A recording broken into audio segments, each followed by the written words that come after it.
Ada 4 tipe pelari.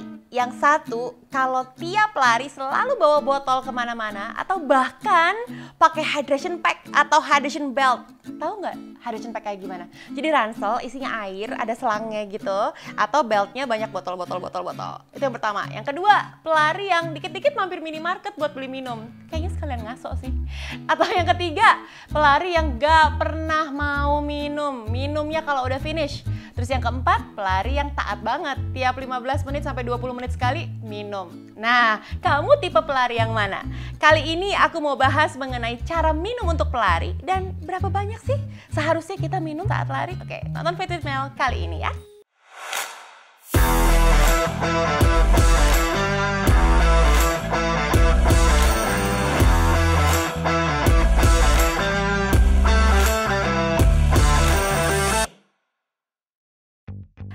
Selamat datang di Fit with Mel sama aku Melanie Putri ya. Oke teman-teman, dari 4 tipe pelari tadi, kamu yang mana?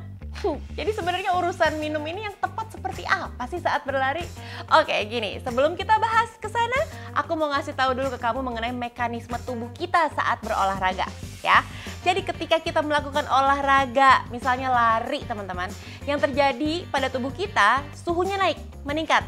Ya, udah pasti tubuh kita jadi menghasilkan panas. Karena itulah tubuh pun berusaha untuk menurunkan suhunya atau mendinginkan suhunya dengan cara mengeluarkan keringat. Semakin tinggi intensitas latihan kamu, semakin panjang durasi larinya kamu pasti keringatnya akan lebih ngucur, ya kan? Lebih gobios. Nah, itu artinya suhu tubuh kamu pun juga lagi naik banget teman-teman. Sehingga tubuh juga lagi punya mekanisme untuk bekerja keras untuk mendinginkan tubuh kamu, untuk menurunkan suhu tubuh kamu dengan mengeluarkan keringat lebih banyak. Jadi kebayang ya gambaran dari mekanisme tubuh saat kita olahraga dan berkeringat seperti apa. Nah, kamu pernah nggak ngalamin ketika kamu lagi lari, contohnya long run deh, kamu lari durasinya panjang, kamu sampai udah nggak keluar lagi keringetnya. Nah, itu adalah tandanya kamu sudah sangat kekurangan cairan. Kamu udah defisit cairan. Dan itu sangat berbahaya teman-teman. Kenapa berbahaya? Karena suhu tubuh kamu sudah naik terus, keringetnya udah nggak keluar lagi, sehingga tubuhnya udah nggak punya mekanisme lagi untuk bisa mendinginkan suhu tubuh kamu, untuk bisa menurunkan suhu tubuh kamu. Dan itu celaka banget teman-teman. Kalau sampai kamu ada di titik tersebut, hati-hati, itu berbahaya dan resikonya fatal sekali. Bisa jadi kita terkena heat stroke karena itu. Dan seperti kamu tahu, nggak main-main teman-teman, heat stroke itu berujung pada kematian dan kita tidak menginginkan itu. Nah, banyak di antara teman-teman pelari nih yang baru mau minum setelah merasakan haus aja. Ayo ngaku, siapa di sini yang kayak gitu? Jadi pas lagi lari baru mau minum, pas udah kerasa aduh nggak enak, haus banget rasanya. Nah teman-teman, itu salah ya. Sekali lagi, ketika kamu merasakan haus, itu adalah saat dimana kamu sebenarnya sudah defisit cairan, sudah terjadi dehidrasi. Dan biasanya kalau sudah seperti itu, kamu bisa ngerasain tuh sebenarnya sebelum timbul rasa haus, kamu mulai akan timbul rasa kok jadi agak lemes, kok nggak berdaya. Nah, saat itulah kamu sebenarnya butuh memasukkan cairan. Hati-hati teman-teman, kehilangan cairan 1% saja bisa mengganggu fungsi kognitifnya kamu. Kehilangan kesadaran, kurangnya fokus, lalu naik lagi 2% mengurangi performance kamu saat lari. Gak hanya itu, banyak juga hal yang bisa timbul karena kamu kekurangan cairan. Contohnya adalah terjadinya kram. Nah, itu juga tanda-tanda di mana kamu kekurangan cairan. Nah, terus pertanyaannya pasti gini nih, Kamel, jadi kapan dong saat yang tepat untuk minum sebelum kita merasakan haus? Jadi gini teman-teman, berdasarkan beberapa jurnal kesehatan, sudah banyak ahli yang akhirnya sepakat kalau kita saat melakukan aktivitas olahraga nih, harus masukkan cairan setiap 15 menit sekali. Jadi tiap 15 menit sekali itu haus nggak haus, kamu harus minum teman-teman ya. Ini aku yakin ada di antara kamu yang langsung terperanjat mendengar kalimat setiap 15 menit sekali harus minum. Karena aku yakin banyak di antara kamu yang minumnya itu pasti kalau sampai nemu minimarket dulu baru minum, ya kan? Atau bahkan ada yang nunggu kelar larinya dulu baru minum. Ayo, pasti ada yang kayak gitu. Karena aku pun dulu sama seperti kamu. Dan hasilnya apa? saat aku males minum, aku bisa ngerasain banget perbedaan yang signifikan mulai dari gangguan yang ada di kesehatannya aku sampai dengan performance larinya aku. Semuanya ikut turun.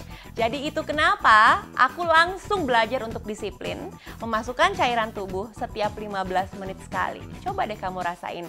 Hasilnya beda banget. Baik dari fungsi kesehatan tubuh sampai ke performance larinya kamu. Oke, sekarang udah tahu nih, minum harus tiap 15 menit sekali.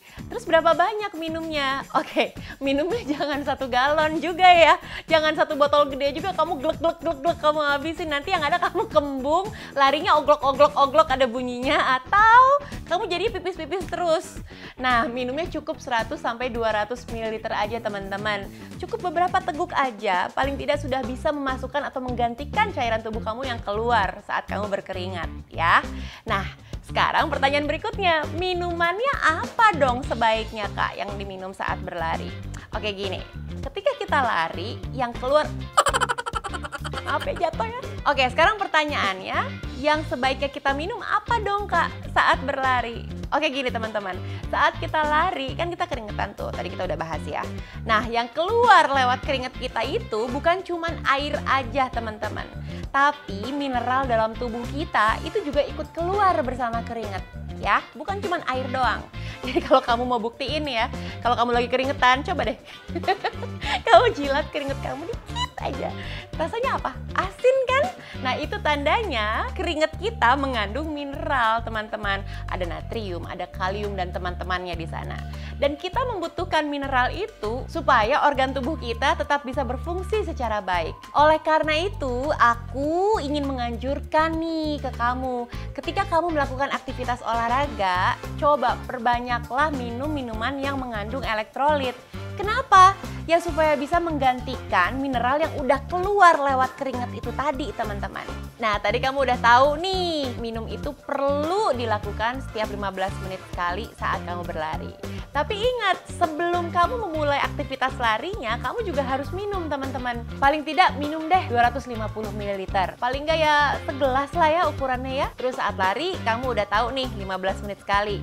Nah sesudah lari itu juga nggak kalah penting teman-teman. Kamu harus bisa merehidrasi lagi cairan tubuh kamu yang sudah terbuang, ya kan? Saat 15 menit sekali itu mungkin kamu nggak terlalu banyak bisa minum. Saat selesai lari, itulah momen yang tepat bagi kamu untuk rehidrasi.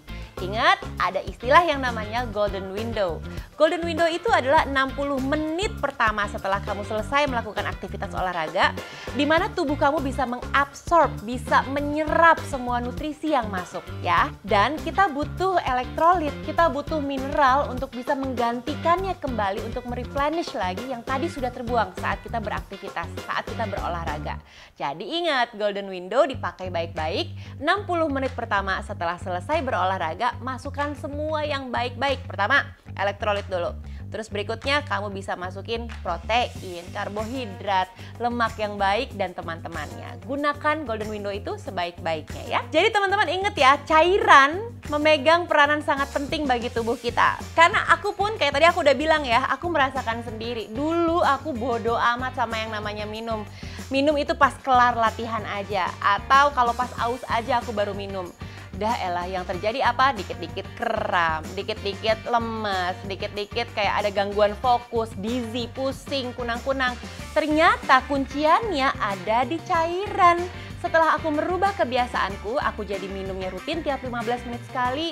Aku gantikan cairan tubuhku dengan elektrolit. Semuanya langsung berubah teman-teman.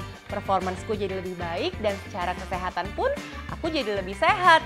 Aku jadi terhindar tuh dari yang namanya kram. Terus amit-amit jangan sampai heat stroke juga, itu aku jaga banget baik-baik. Dan aku harap kamu juga jadi bisa belajar dari pengalamannya aku ya. Oke, kalau kamu suka banget sama videoku yang ini, tolong dikasih likes-nya. Terus kalau kamu pengen share ke teman-teman komunitasnya kamu, silahkan dibagikan supaya semuanya jadi ikut pinter merhatiin pentingnya cairan tubuh ya. Dan meanwhile, stay fit, stay healthy, and stay in love with Fit with Mel. Jangan lupa di-subscribe kalau kamu sayang sama aku ya. Mudah-mudahan kamu sayang semua sama aku.